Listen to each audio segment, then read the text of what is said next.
திருச்செந்தூர் கோவிந்தம்மாள் ஆதித்தனார் மகளிர் கல்லூரியில் 2026-2027 கல்வியாண்டிற்கான மாணவர் சேர்க்கை நடைபெறுகிறது.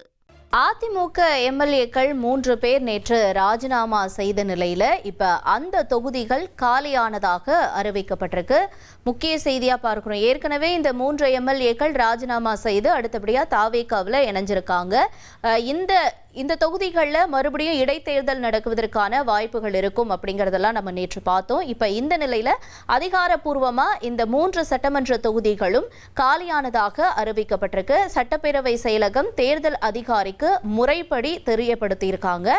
அதிமுக எம்எல்ஏக்கள் ராஜினாமா செய்திருக்கக்கூடிய நிலையில 3 தொகுதிகள் இப்ப காலியானதாக அறிவிக்கப்பட்டிருக்கு. இப்ப இந்த தொகுதியில எப்ப இடைத்தேர்தல் வைக்க போறாங்க அப்படிங்கிற ஒரு கேள்வியும் எழும்பியிருக்கு. மதுராந்தகம், தாராபுரம், பெருந்துறை தொகுதிகள் காலியானதாக அதிகாரப்பூர்வமாக அறிவிக்கப்பட்டிருக்கு. விவரங்களை செய்தியாளர் பாஸ்கர் வழங்கிட கேட்கலாம். பாஸ்கர், தொடர்ந்து இதனுடைய விவரங்களை பதிவு செய்யலாம். மரகதம் குமரவேல், சத்யபாமா, ஜெயக்குமார் 3 சட்டமன்ற உறுப்பினர்கள், அதிமுகவுடைய சட்டமன்ற உறுப்பினர்கள் நேற்று சபாநாயகரை சந்தித்து தாங்கள் கைப்பட எழுதிய ராஜினாமா கடிதத்தை சபாநாயகரிடம் கொடுத்தார்கள். சபாநாயகர் அவர்களுடைய கடிதத்தை ஏற்று நேற்று அறிவித்தார். அவருடைய ராஜினாமா ஏற்பு என்பதை அதிகாரப்பூர்வமாக அறிவித்து விட்டார். இதை அடிப்படையில சட்டப்பேரவை செயலகம் தேர்தல் அதிகாரி, தலைமை தேர்தல் அதிகாரி அர்ச்சனா பட்நாயக்கு தெரியப்படுத்தினாங்க. இந்த மாதிரி இந்த 3 பேர் ராஜினாமா செஞ்சிருக்காங்க. இதன் காரணமாக அந்த 3 தொகுதிக்கு தேர்தல் நடத்த வேண்டிய அவசியம் ஏற்பட்டிருக்கிறது அப்படிங்கிறதைய சட்டப்பேரவை செயலம் மூலமாக இந்த 3 தொகுதி காலியாக இருப்பதாக தேர்தல் அதிகாரிக்கு தெரியப்படுத்திட்டாங்க. இதன் காரணமாக அந்த 3 தொகுதிகளும் காலியானதாக கெசட்ல வெளியிட்டிருக்காங்க.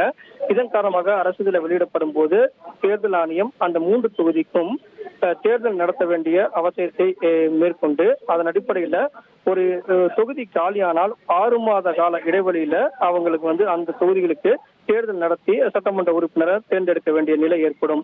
இதன் காரணமாக 6 மாத கால இடைவெளியில தேர்தலுக்கான அறிவிப்பு என்பது வெளியிடப்படும். அந்த வகையில பார்க்கும்போது இடைத்தேர்தல் என்பது ஏற்கனவே திருச்சி கிழக்குல பெரம்பூர் 2 இடத்துல போட்டியிட்ட தமிழக முதலமைச்சர் விஜய் திருச்சி கிழக்கு அவர் ராஜினாமா செய்ததன் காரணமாக அந்த தொகுதியும் காலியானதாக இருக்கிறது. இப்போது 3 தொகுதியும் காலியானதாக அறிவிக்கப்பட்டிருக்கிறது. 4 தொகுதிகளுக்கான இடைத்தேர்தலுக்கான தேதியை தேர்தல் ஆணையம் அதிகாரப்பூர்வமாக அறிவிக்க வேண்டிய நிலை இருக்கிறது. இதை அடிப்படையாக கொண்டு அந்த தொகுதியில் யாருக்கு கட்சிகளின் சார்பாக தமிழக வெற்றி கழகத்தின் சார்பாக போட்டியிடுகிறார்கள், அதிமுக, திமுக உள்ளிட்ட கட்சிகளின் சார்பாக யார் வேட்பாளராக போட்டியிடக்கூடிய வாய்ப்பு இருக்கிறது என்பது குறித்தான அந்த விவகாரங்களை கட்சி எடுத்து அதன் அடிப்படையில் முடிவுகள் காணும்.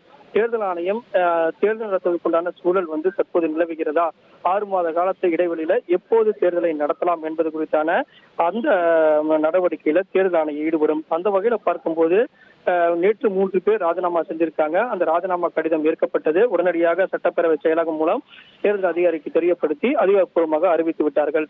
வரக்கூடிய நாட்கள்ல குறிப்பாக இன்றும் அதிமுக சட்டமன்ற உறுப்பினர்கள் சிலர் சபாநாயகரை சந்தித்து தங்களுடைய ராஜினாமா கடிதத்தை கொடுப்பதாக செய்திகள் வெளியாக இருக்கக்கூடிய நிலையில அதற்கு பிறகும் எத்தனை சட்டமன்ற உறுப்பினர்கள் ராஜினாமா செய்கிறார்கள், அதற்கும் இடைத்தேர்தல் நடத்த வேண்டிய சூழல் ஏற்படக்கூடிய வாய்ப்பு இருக்கிறதா என்பதெல்லாம் கருத்தில் கொண்டு தேர்தல் ஆணையம் இந்த விவகாரத்துல ஒரு அதிரடி முடிவெடுக்கும். அதற்காக சில ஓரிரு மாதங்கள் காத்திருக்க வேண்டும். காரணம் என்றால் தேர்தல் நடத்துவதற்கான சூழல் நிலவுகிறதா என்பதையெல்லாம் கருத்தில் கொள்வார்கள். சட்ட ஒழுங்கு, அங்க தொகுதிகளில் நிலவக்கூடிய உள்ளூர் விடுமுறை உள்ளிட்ட உள்ளூர் பண்டிகை இதையெல்லாம் கருத்தில் கொண்டுதான் அவர்கள் தேர்தல் தேதியை அறிவிப்பார்கள். ஒரே நாள்ல அந்த தேர்தல் தேதி வாக்குப்பதிவுக்கான தேர்தல் அறிவிக்கப்பட்டு வாக்கு எண்ணிக்கைக்கான அந்த தேதியெல்லாம் அறிவிக்கப்படும். வேட்புமனு தாக்கல், வேட்புமனு மீதான பரிசீலனை, வேட்புமனுக்கு திரும்ப பெறுவதற்கான கால அவகாசம், அதற்கு பிறகு வேட்பாளர்களுடைய பட்டியல் என்பது வெளியிடப்படும். அப்போது வாக்கு எண்ணிக்கை, வாக்குப்பதிவுக்கான அந்த தகவல்கள் எல்லாம் அது அட்டவணையாகவே வெளியிடப்படும். இதை கருத்தில் கொண்டுதான் அந்த 4 தொகுதிகளுக்கான இடைத்தேர்தல் என்பது எப்போது வெளியிடப்படும் என்ற எதிர்பார்ப்பு நிலவக்கூடிய நிலையில மேலும் சட்டமன்ற உறுப்பினர்கள் ராஜினாமா செய்து அதை சபாநாயகர் ஏற்றுக்கொள்ளும் பட்சத்தில் அந்த தொகுதிகளுக்கும் இடைத்தேர்தல் நடத்த வேண்டிய சூழ்நிலை ஏற்படும். இதை தேர்தல் ஆணையம் மூலம் உன்னிப்பாக கவனித்து வருகிறது.